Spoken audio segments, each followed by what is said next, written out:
So I personally think that few things are scarier than a boring or bad book. So today we're going to be talking about books that are my personal nemeses. This was just kind of a fun idea I came up with because I was recently talking with a friend about some books we hated that we read in high school. And, you know, I thought it would be fun to kind of rant about these. I think that it's just fun to sometimes have a negative opinion.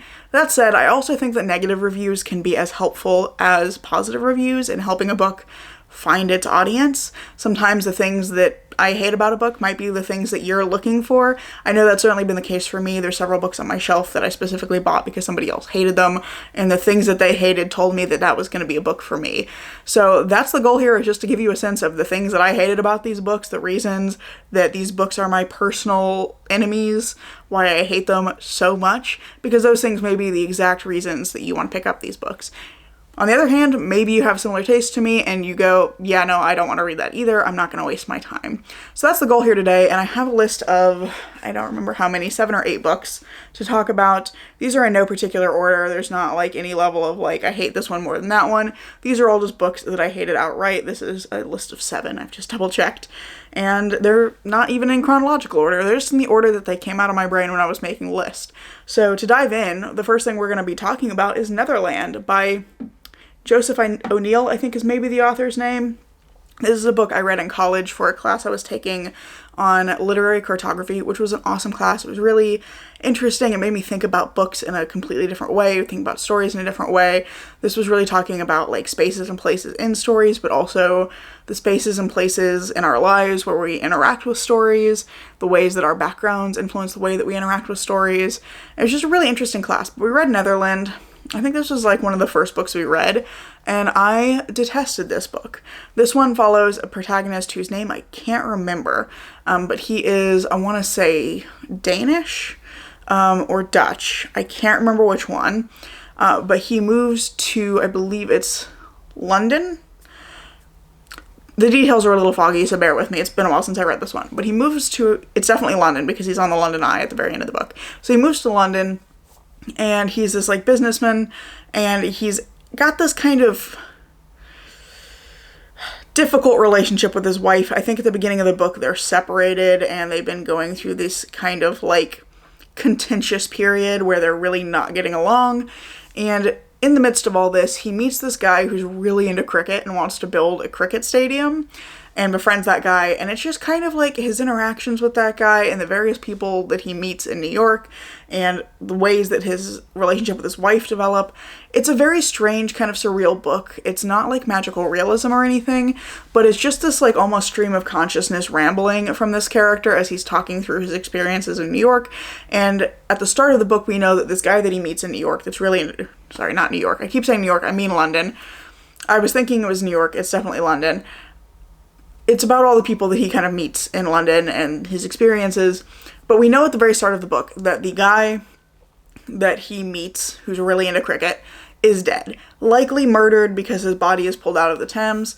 And that's kind of the central piece of this, is his relationship with that character and the events that lead up to this character being found murdered. None of it matters, however. The book is just a bunch of stuff that happens to this guy, and he is kind of a terrible person to everyone around him. He's awful, and he just kind of like coldly, disinterestedly relates all of these events, including like one character's suicide in a way that just, I don't know, is very uncomfortable. I don't know if maybe that's the goal, but like I hated this protagonist. And I'm normally okay with like a stream of consciousness type of writing style. I'm okay with that kind of weird flow of time. But this was just such an unpleasant character to read from because he's a complete asshole to everybody around him. And ultimately, there are no consequences for any of his actions. He treats his wife terribly. He's really distant and kind of neglectful of his son. He's just not a good person. And there's no consequences for his actions. There's no real reason for anything that's happening. It's just like these events happen. They mean nothing. I think that that's part of the purpose of the book, but I hated it. I don't love it when there's no message or reason for anything that's happened. When you get to the end of the story and you're like, okay, those were some events that happened. Why does any of this matter? This just did not work for me for that reason. I hated the character. I hated the fact that it felt like nothing was happening that had any level of significance. It was no consequence for anything. It was just ramblings of an asshole. So, hated that one because of the main character. The next one I have to talk about, I hated also because I hated the main characters, and this is one that I couldn't even finish. This is Darker Than Night by John Lutz, which I actually read in high school. I want to say the first 100 to 150 pages. There was car alarms going off.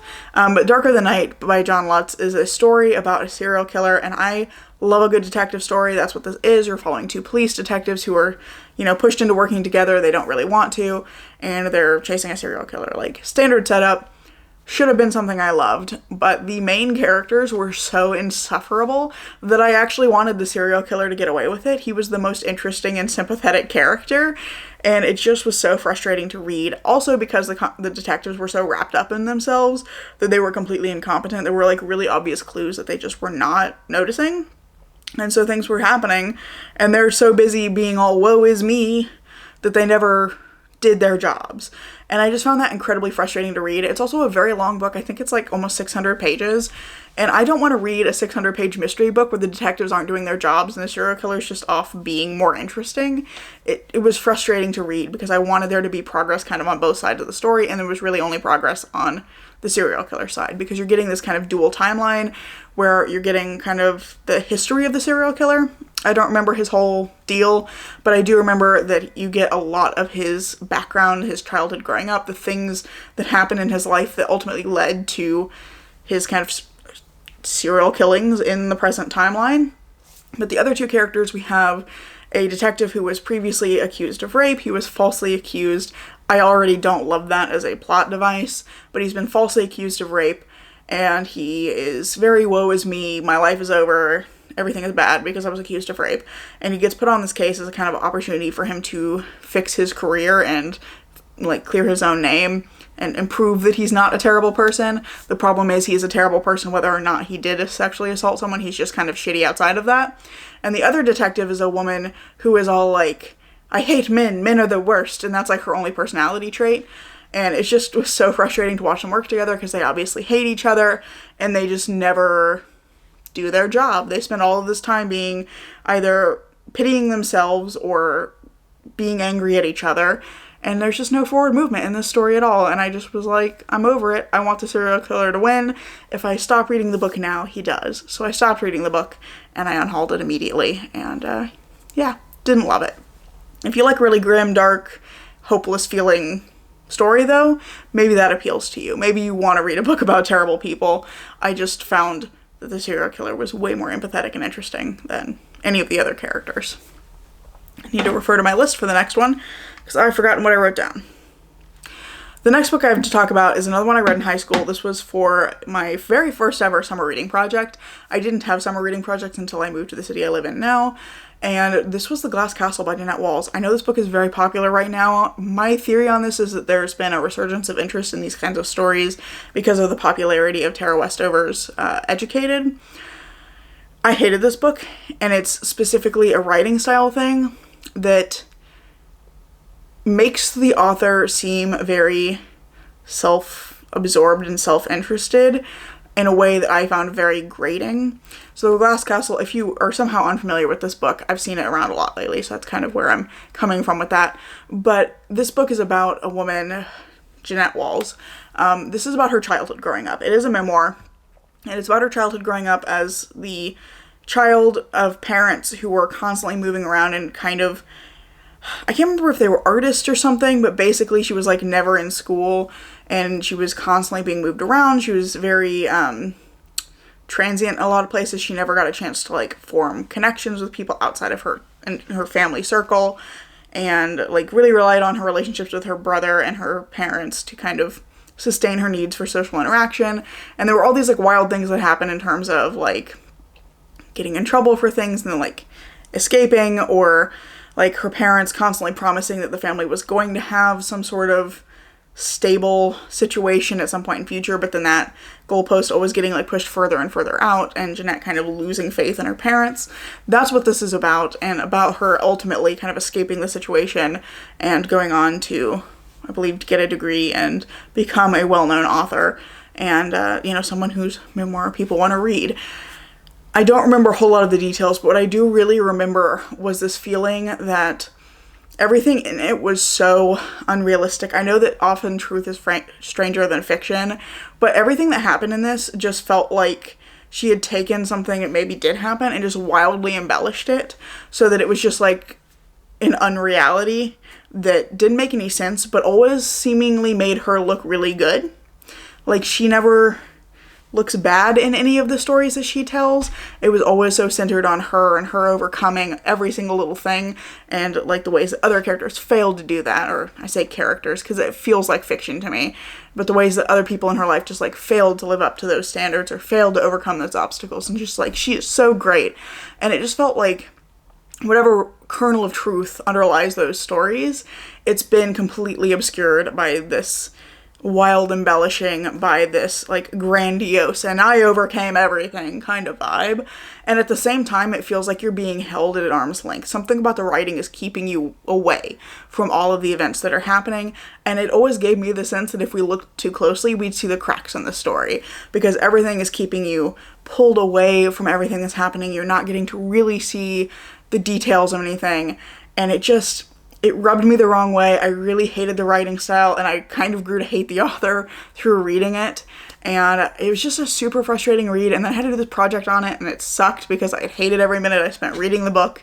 And even better, the teacher who assigned this book in the summer reading project left. She got a different, better job elsewhere, and the school I went to was really good. I really enjoyed my time at that high school. I was actually at a middle college where I was taking college courses at the same time as my high school courses, and really, honestly, it was a great school to be at. I had a great time. I made a lot of really good friends.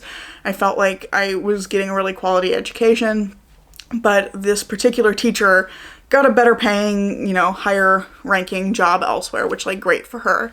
But it meant that she left behind this project that the then incoming English teacher that we had for my junior year hated the project too. She hated the book, she hated the project, but because it had already been assigned and she came in too late to adjust the project or change the reading choice, we all just had to live with it, and apparently we all equally hated the situation. So I don't think there were a lot of people in my class that actually enjoyed the book either. But I've just noticed that this is getting a lot of recognition lately. A lot of people are coming back to this and reading this, seeing this as the hot girl book right now, and I just don't understand it because I think it's awful. So there is that, but I know a lot of people are enjoying this memoir, and a lot of people are finding a lot of interesting insights in it. So I think for me it didn't work, but maybe it's worth picking up if you're interested in the insights that come out of that life experience, similar to Tara Westover's having been raised by preppers and needing to kind of break out of that situation to get her own education. If that kind of premise is appealing to you, maybe you'll enjoy this more than I did. I just found it incredibly grating and unrealistic and frustrating to read. And it wasn't just because it was assigned, because I usually love assigned reading. I'm one of those weirdos that likes assigned reading, so it was not because it was assigned for class. The following year, for senior year, we read Grendel and Frankenstein, which I loved both of those books. Both of those continue to be favorites. I actually didn't get rid of Grendel until I found out some horrifying things that the author of that book had said about women. So it was not the assigned reading element that made me hate that book. Just want to put that out there. I think the rest of these are all more recent. They're books that I read in college or around the time I was starting college. The one I want to mention first is another one I DNF'd. Wayward Son by Rainbow Rowell. I read Carry On probably my senior year of high school, first year of college, somewhere in there. I read Carry On. I was kind of obsessed with it for a little while. I thought it was fantastic. And then I realized much later down the road, after I'd already purchased Wayward Son, that the details of it had completely left my brain. I did not remember very much of Carry On at all. There's little bits and pieces that I still remember, but ultimately it was very forgettable for me. And then I went to read Wayward Son, and literally nothing that happens in that book matters. Things are happening, and nothing ever seems to progress in any meaningful way. So you're just reading these absolute nonsense actions by the characters. Also, there was a lot of weird details that just didn't make any sense. These characters who have cell phones and things being what is a buffalo wing? And it's I know that modern British teenagers probably can figure out what a fucking buffalo wing is, right? It was just this weird vibe of what do teenagers like? I don't know. I'm gonna make shit up. And it didn't work. The teenagers did not read like teenagers. They read like toddlers half the time. And they also just kept doing things that just made absolutely no sense, beyond the level of like teenagers are reckless and do dumb things. It was just like, why are we doing this? You went to a different country without bothering to like bring money with you? How did you get there? So it was just like stuff like that that was incredibly frustrating to read. These characters just made dumb decision after dumb decision after dumb decision. And on top of that, there's a romance established in the first book that then is just like incredibly toxic and awful in the second book. And neither of the characters is willing to communicate about it. So it's just this like frustrating read of like watching them not communicate and just getting angrier at each other and misunderstanding each other. And it was so annoying to read. And then I talked to my friend who had read it, and she was like, yeah, none of it matters. The end of the book just like erases the need for any of what happened in this book. And the next book is just, we're back to the status quo from the first book. So it seems like nothing about this book mattered at all. It's an entirely filler book, which was really disappointing because I did like the first book when I read it, and I ultimately decided not to waste my time with this. I think I got like 100 pages in and just DNF'd it because my friend was saying, yeah, it doesn't get any better.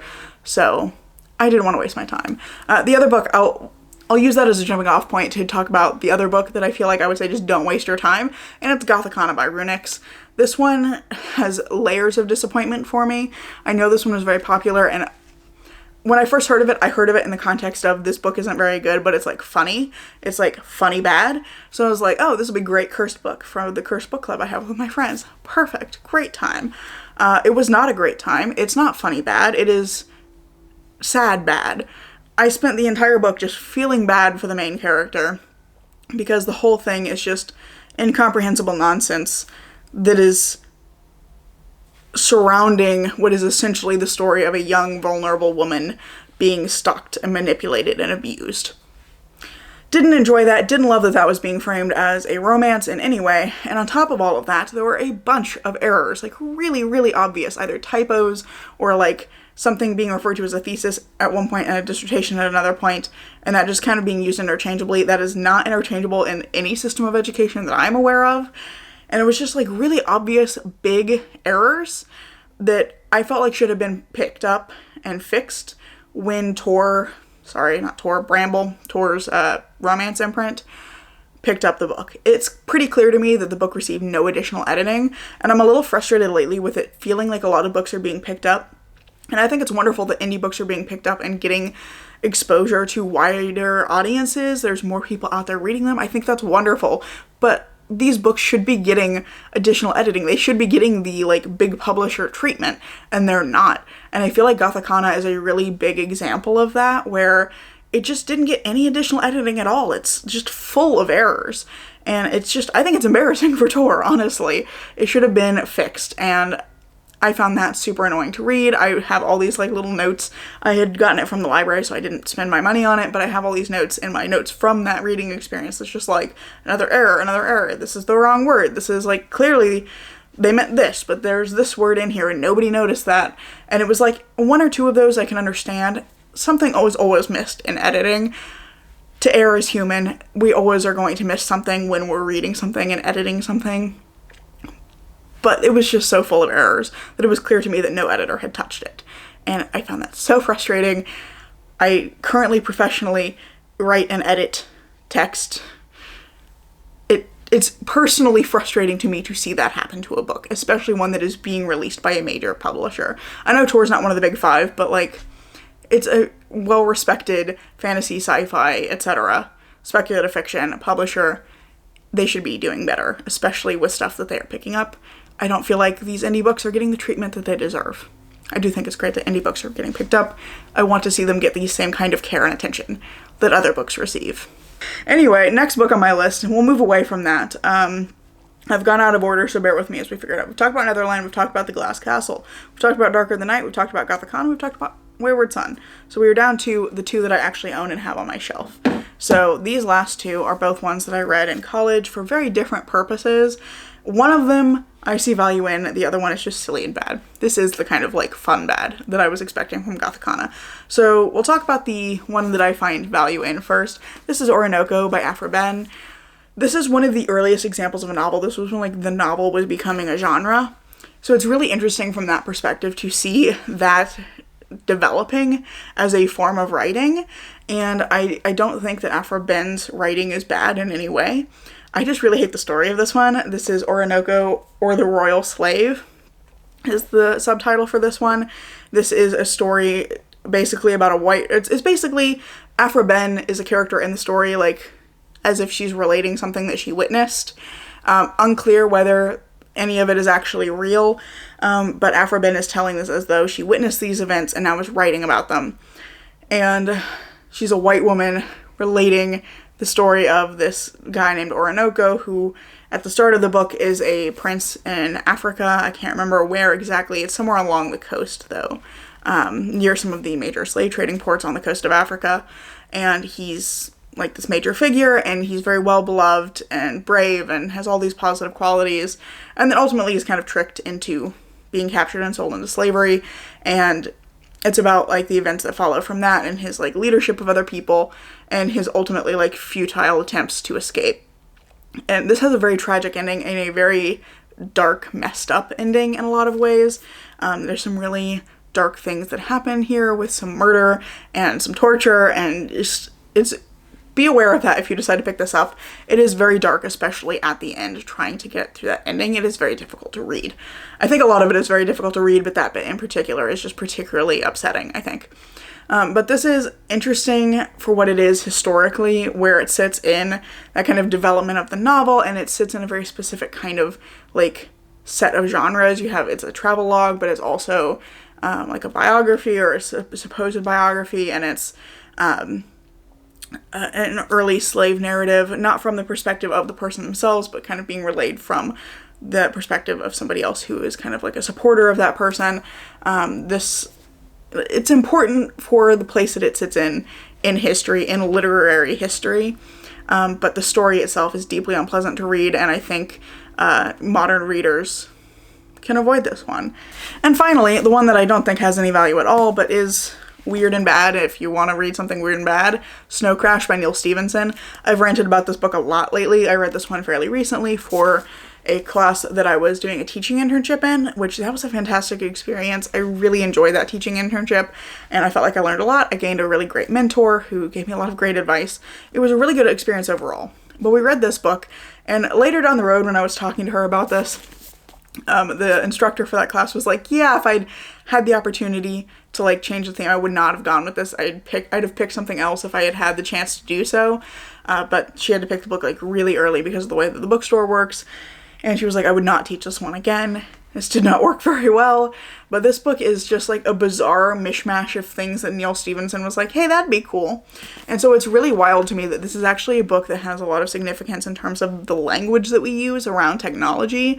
This, like, I think this is one of the like origins of like VR, or like the idea of VR. And there's just a lot going on here. I'm trying to remember. There's another specific term. Is it cyberspace? No. There's some other term in here that's like really significant and is a word that we use all the time now with technology. I can't remember what it is off the top of my head. I just know it exists in this book. But this book just does a lot of very questionable things. In this book, we're following hero protagonist. That is actually his name. I believe he's Japanese or possibly Korean. The book can't quite decide which one. He's half Japanese, I should say, or half Korean. Unclear, and half black, and that's like a really significant thing for him, is his identity.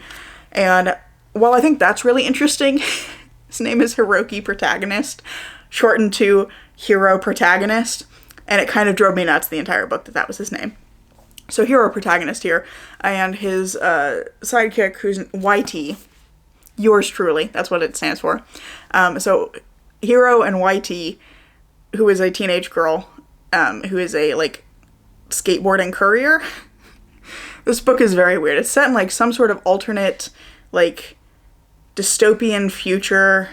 I can't remember what leads to the dystopia, but hero protagonist gets involved in chasing down a villain who is, like, killing people with a virus, but also the virus gets, like, pulled into this discussion about like religion that is completely confused and reads as though, and I've said this 100 times, so you probably have heard this description from me before, but it reads like somebody, namely Neal Stephenson, went to a religion 101 class and stopped listening about halfway through syllabus day and then wrote this book, because like a huge portion of this book could be cut out. This book could probably be like 100 pages shorter, and the only thing we would lose are the long monologues about religion that are completely inaccurate to any of the religious history that it's discussing. It's just a wild book that Neal Stephenson was like, we're gonna have a main character who has a katana, and he's like a hacker, and he's super cool and awesome, and he has a sidekick who's a teenage girl who, of course, is sexualized at every possible turn, mostly in her own head, which is a little bit weird, and she's gonna be super cool and badass, and then we're gonna have these other characters, and they're all like hackers, and then the villain is like, he's an indigenous man, and the ultimate hero of it is an Italian guy who's the leader of the mob.